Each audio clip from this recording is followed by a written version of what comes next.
Oke ya, halo semua. Jadi pada kesempatan kali ini kita akan membahas mengenai sistem ekonomi yang menarik untuk dibahas, yaitu sebuah sistem ekonomi kapitalisme. Di mana kita tahu bahwa sistem ini bisa membangun kota dan menciptakan kekayaan terbesar umat manusia. Tapi walaupun ada kemungkinan memicu krisis dan juga ketidaksetaraan. Oke, sebelum kita masuk ke pembahasan utamanya, kita bahas dulu ya, apa sebenarnya definisi dari kapitalisme itu. Oke, jadi kapitalisme adalah sistem ekonomi yang berpusat pada kepemilikan pribadi atas alat-alat produksi yang dijalankan di sebuah pasar bebas, di mana dorongan utamanya yaitu mendapatkan sebuah keuntungan. Intinya bukan hanya tentang cara memperkaya suatu individu, tetapi tentang bagaimana cara mengelola suatu sumber daya. Oke, jadi kita analogikan ya sebagai seorang petani misalnya.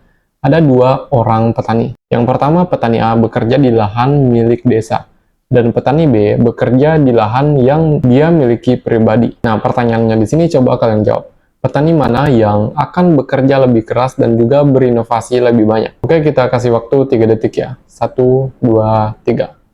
Oke, jawabannya yaitu petani B. Karena semua kerja keras, semua inovasi yang dia lakukan, keuntungannya akan datang ke dirinya sendiri tanpa membagi ataupun diambil keuntungan dari kerja kerasnya dari pemerintah atau tanah milik desa tersebut. Nah, di sini kita bisa analogikan bahwa kepemilikan pribadi itu menciptakan insentif.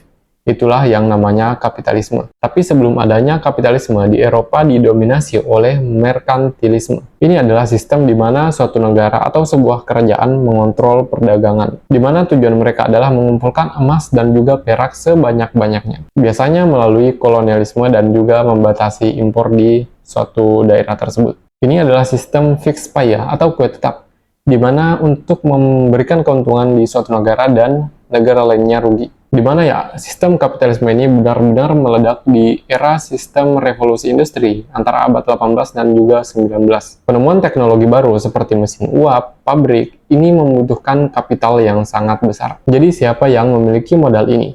Bukan lagi raja, tetapi sebuah pebisnis, pedagang, ataupun entrepreneur, di mana negara melepaskan kontrolnya karena menganggap bahwa pasar bebas bisa memunculkan sebuah inovasi, di mana produksi barang itu lebih cepat daripada dikontrol oleh kerajaan atau suatu negara. Revolusi inilah yang mentransformasi masyarakat dari agraris ke suatu industri. Jadi yang mempopulerkan ide ini yaitu Adam Smith ya, dari bukunya yang berjudul The Wealth of Nations. Adam Smith percaya bahwa jika suatu individu diizinkan untuk mengejar kepentingan pribadi mereka, tanpa disadari mereka akan memberi manfaat yang jauh lebih besar kepada masyarakat luas. Inilah konsep dari invisible hand atau tangan yang tidak terlihat. Contohnya, ketika kalian membuat sebuah roti, kalian bukan mencintai tetangga kalian atau memberikan manfaat kepada tetangga kalian secara gratis.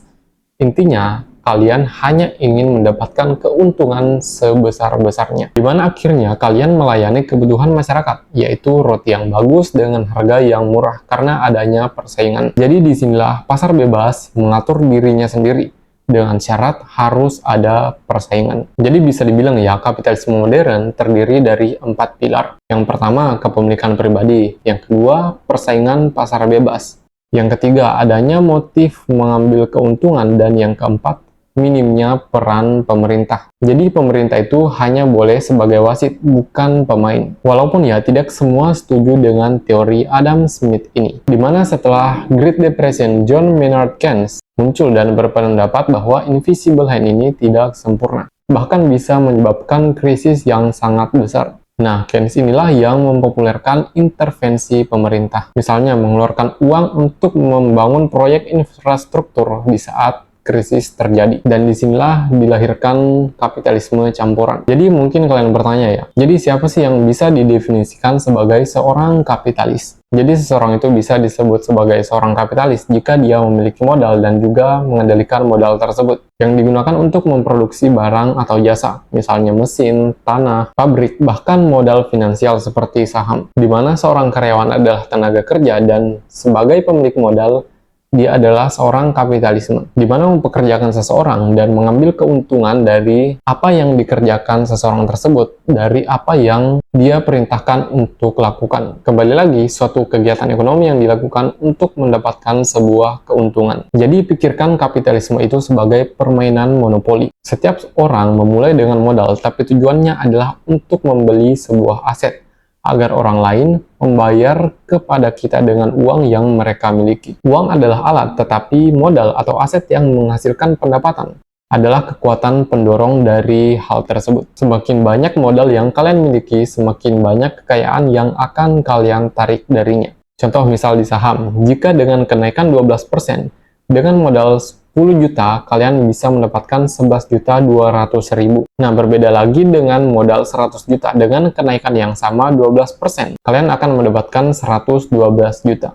Yang satunya 12 juta dan yang satunya 1.200.000 rupiah. Berbeda kan? Padahal kenaikannya sama, tetap 12%. Jadi kapitalisme itu bisa menyelesaikan masalah ekonomi melalui sistem harga. Contohnya, jika permintaan tinggi, harga akan naik, yang memberikan sinyal kepada produsen untuk memproduksi lebih banyak karena adanya motif keuntungan tadi. Hal ini secara otomatis mengalokasikan sumber daya ke tempat yang paling dibutuhkan masyarakat saat itu, di mana hal ini lumayan efisien dalam menghadapi masalah kelangkaan. Walaupun demikian ya, kapitalisme itu pasti tidak sempurna. Kritik terbesarnya dari sistem ekonomi ini dipopulerkan oleh Karl Marx, karena dia berpikir adanya ketidaksetaraan dari sistem ekonomi ini. Seperti yang kita bahas tadi ya, modal 10 juta, modal 100 juta dengan kenaikan 12% yang sama, menghasilkan keuntungan yang berbeda. Jadi di sini bisa kita simpulkan bahwa kapitalisme itu bisa mendorong efisiensi dan juga inovasi, karena adanya beberapa pilar yang sudah kita jelaskan tadi. Tapi di samping itu ada juga kritik dari Karl Marx, karena adanya ketidaksetaraan dari sistem ekonomi ini. Ini mungkin kita akan bahas pada kesempatan selanjutnya jika ada waktu, dan mungkin cukup untuk pembahasan pada kesempatan kali ini. Sampai jumpa di kesempatan selanjutnya.